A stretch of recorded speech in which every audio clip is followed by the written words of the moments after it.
So HISE has a new script editor, and today I thought we'd take a look at it and I'll show you some of the features. It's available in the develop branch, so if you want to go try it, it should just build fine. As it's a new feature, it's still a little rough around the edges. I'm going to skip over the things that don't work properly, that are still a little bit buggy, and just concentrate on the features that are working in this video. But we might do another video where I go over some of those additional features once they're fully working as well.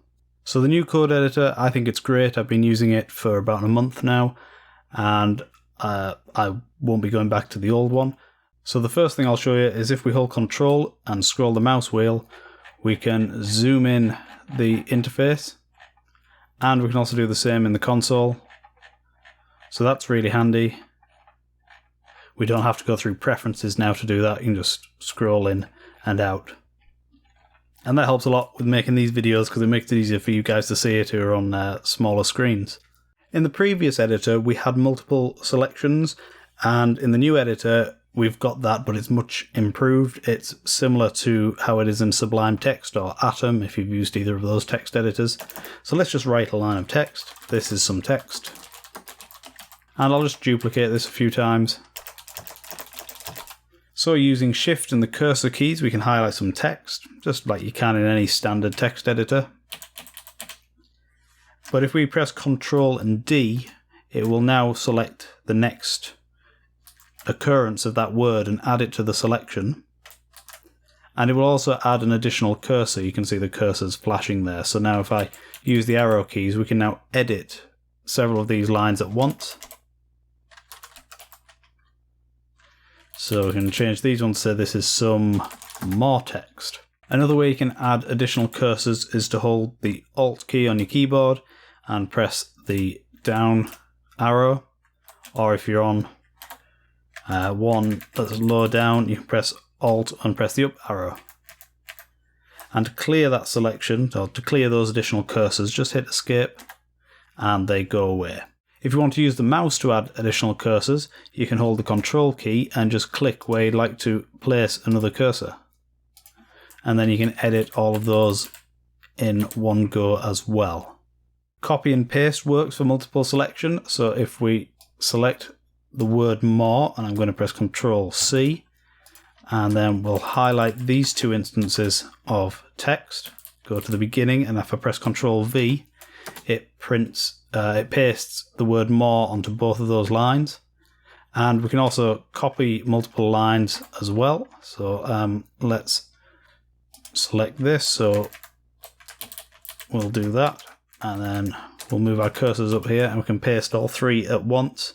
And these don't have to be the same word, so let me show you that. So I'll just clear off what we've done there. So we could, let's place a cursor there and a cursor there and highlight both those words. Now we'll go to the end of the line. If I paste, it's pasting different words on each line. So it's quite flexible and it's very useful.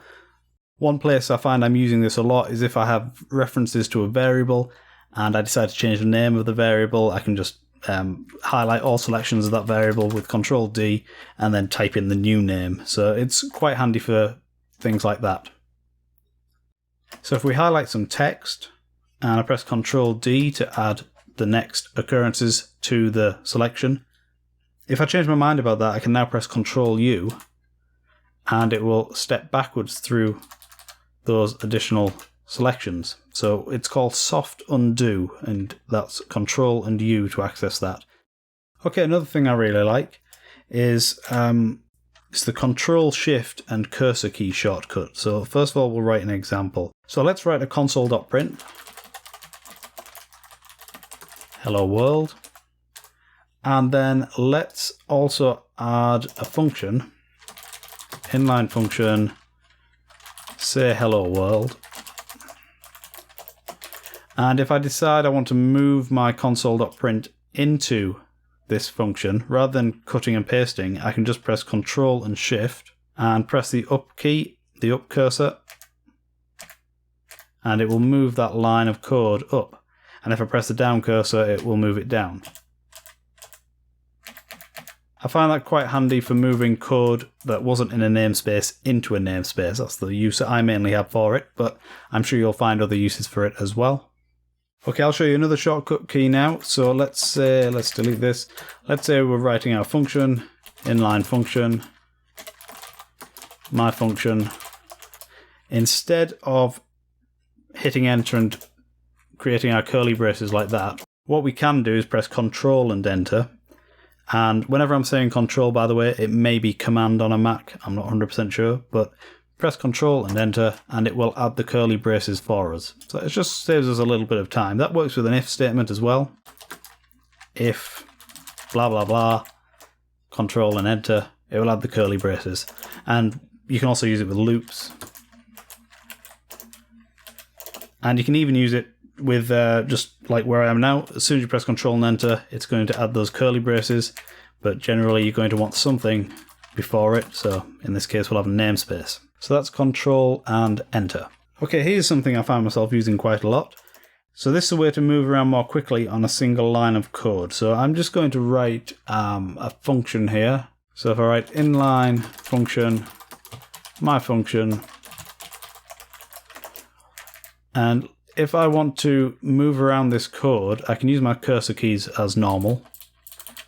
But that's quite slow if I want to jump between each of these sections. What we can do is hold down the Control key and use the cursor keys to jump between the words or the sections of our line. So you can see it goes between the starts at the beginning of these parentheses, and then if I press Control and left arrow, it jumps to the beginning of the word my function, jumps to the beginning of the word function, and then jumps to the beginning of the word inline, and you can do the same in reverse. The same thing can also be done with the up and down cursor keys and holding Control to jump between code blocks. So I'm at the beginning of this line 4, and if I hold Control and press down, I jump to the beginning of line 7. If I press Control and go up again, it will jump me to line 3, I think. Yeah. So just the line before. Now let's place the cursor here at the beginning of the word inline. If I press Control T, it will highlight that whole word. And if I move to the beginning of the word function, and if I highlight it as well, and then press Control T, it will finish off the highlight and highlight the whole word for me. So Control T selects what's known as a token. So each of these are a token, the parts that make up a line of code. So pressing Control T will highlight the nearest token. Another great feature of the new editor, which you may have already seen in some of the videos I've put out over the last month, is Console.print now does inline output. So if I Console.print hello world, and if I hit F5, we can see it's actually inline inside the code editor. It also prints it to the console like it used to, but now we also get it up here where we're actually outputting it. So that's quite handy. Another new feature that's quite good is error line highlighting. So if we generate an error, let's say I mistype Console.print. If I press F5, it actually highlights the line and shows me which line has the error. So that really helps with debugging, helps you identify straight away where an error has been made. If you have multiple script editors like I do, you can see I've got multiple tabs here. There's this little green square, hopefully you can see that. It's like 1 pixel. One little green square in the top corner. That shows you which is the editor you're currently editing in. So if I change to this one, then I click in here. See, it changes, it moves the green dot to there. So it's just a handy little indicator to show you which is the current editor. Okay, so the autocomplete feature in HISE has always been there, but now it's really been improved. So if I type console dot and I hit escape, it brings up the autocomplete, and I can use my cursor keys to go through and I can select the function I want. So we're going to have console.print, and it enters the function for me, and you can see it already highlights the parameter that needs to be entered, so I can just start typing. So that was pressing escape to bring that up. So I'll do that again. Type console, press escape, and it brings it up. But you can have the autocomplete set to pop up automatically as you type. So if I right click and select auto show autocomplete. I think this is actually enabled by default and I've disabled it, but anyway, you click that and now it's got a check mark next to it. So now as I type console, you can see it's filling it in for me. And you can do things like you can just write the word print and it figures that's console.print. So it just saves you a bit of time having to write out the function fully.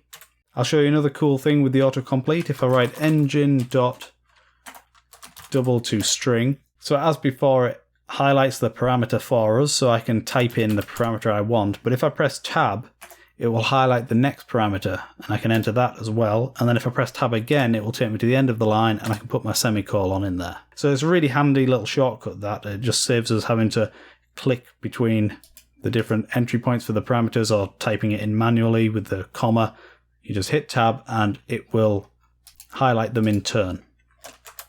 The autocomplete gives us some good shortcuts when working with panels as well. If I open the interface here we can see I have a panel on my interface, so I'll just create a variable reference for that. And then we can hide that again, we don't need to see that. And I'll hit F5. So sometimes you've got to hit F5 before things are added into the autocomplete, because the editor won't know this panel reference is here until I've hit F5. So sometimes you'll have to hit F5 before things show up in the autocomplete. So if I write panel1.set paint routine, and that's all I have to type and hit enter, and it adds the rest for me. It's added the function with the G parameter. It will do the same for mouse callbacks. So if I just scroll down this list, set mouse callback, so it does the same thing. So it eases the workload a bit, saves you having to type things out manually. Something else I find myself using quite a lot is double clicking. I'll show you what I mean. Double click to highlight. I don't know if this was in the previous version of the editor, I can't remember, but it's something I use a lot in this editor, so I'll show you anyway. So if I wanted to select the word print, rather than dragging to highlight, I'll just double click on it, and because it's a token, as we discussed earlier, lines are made up of tokens, it will highlight the whole thing for me. So I find that quite good as well, and that speeds up a lot of my workflow if I'm needing to highlight things precisely with the mouse. So the autocomplete is also aware of the type of a variable. So if, for example, I write const s equals quotation marks, we can tell by looking at it that this is a string because it's quotation marks. If I hit F5 and now I write s and type a dot, we can see that the code editor is also aware that it's a string because it's recommending to us all of the various string functions. So that's good, but we can take it further and actually use this with our own functions. So if I create a function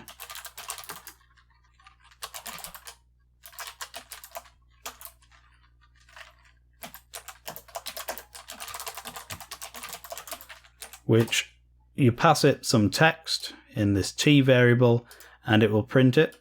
So that's a function. We're basically reworking console.print, but let's not worry about that. But inside here, if I want to check the t variable, if I bring up the autocomplete, even though we know t is going to be a string when it's used, the autocomplete isn't aware of that because we haven't assigned anything to it. And even if I do this, like print text, so it's saying hello world there, but if I press T here and bring up the autocomplete, it still doesn't know that T is a string. So it's not going to give us the help it provides when it does know it's a string. So what we can do, we can actually tell HISE that this T variable is going to be a string. So we do that by selecting our variable, we right click on it, and we select Add Autocomplete Template. And you can see you can also bring this up by pressing F8. So it brings up this little window here, and from this drop down we can select the type of variable we want it to be, and I think you can also type into this. Yeah, if you start typing and type, well, we've got to wait a moment for it to clear. If we type string, it detects that we want it to be a string, and we hit OK. So now, if I hit F5, so now the editor knows that T is a string. So if I type T, now it's bringing up all the string functions again. And when we're done with that, we can right click and go down to clear autocomplete templates, and that will clear any autocomplete templates you've set up in your project. And again, if I type T, it's now back to how it was. It doesn't know it's a string anymore. Okay, so I've just loaded up a project with a bunch of code in it. And what I want to show you first of all is the Minimap. So if we click over here on the binoculars, we get this wonderful little Minimap feature that we can use to quickly jump around bits of our code. And if I hover the mouse, you can see that we get this preview window pops up here to the left of the Minimap. So I use this all the time, especially with large files. You can change the width of the Minimap. If you right click on it, you can see I've got it set to small, but you can select normal, which makes it really wide. Go back to small. And this preview that we're seeing as we hover the mouse over, you can turn that on and off with this enable hover preview in the right click menu there. So it's off now. And now it's back on. So a really useful feature for moving around your code quickly. Another tool for moving around your code is the Bookmarks bar. So if I click on that, it pops open. And another way to get this open, which I prefer, which also allows the Minimap to stay open, is to press Ctrl R on your keyboard. That's actually the same shortcut used in Sublime Text and Atom for opening their equivalent of a bookmark menu. So with this, you can see all of your functions, and if you double click on one, you can quickly jump to it in the code. So a really handy way to move around your code. We can collapse the larger sections as well. So a really useful feature. And if I press Ctrl R again, that will go away. We can also jump around these bookmarks by middle clicking, and we've got these bookmarks created here for us. So again, you can just jump around them that way. It's possible to add custom bookmarks as well. So let's say we want to insert a bookmark just here. You can middle click again and select add custom bookmark, and then you can enter the name for your bookmark here. My bookmark. So you've got to make sure you leave the 2 forward slashes and the exclamation mark, because that indicates where the bookmarks are. And now if I middle click, we can see my custom bookmark is there. So I can jump to another part of the code and go back to my custom bookmark. So just really handy ways to move around your code. We can also fold our code now. So you can see in the margin here, we've got these little minus symbols. So if you click on one of those, it folds up the code and replace it with a plus symbol. You press it again, it unfolds the code. And we can do that for the entire namespace if we want. So that can make it easier to manage larger files. You can just fold up the bits you're not using so you can scroll around more easily. And you've reduced your entire file to a more manageable level, and then you can just open up the bits you're interested in, work on them and close them up again. Okay, I think we've covered most of the major features in the new editor. I really like it, I'm using it all the time, and it's only going to get better. I recommend you get on board with it as well and get used to the new way of working. It doesn't change a lot of things, but it adds a lot of shortcuts, and it takes some of the manual labour out of it. Things that you commonly write over and over again, you don't have to do because they're in the autocomplete menu, or the shortcuts to enter them like the curly braces and things like that. And it's also easier to navigate your code, move around it, and manage larger project files. As always, I hope you found this helpful. If you've got any questions or comments, please leave them below. If this is the first time you're watching one of my videos, please consider subscribing on YouTube. Thank you to all my Patreon supporters who suggested this video and help make this channel what it is. Thank you all for watching, and I'll see you next time.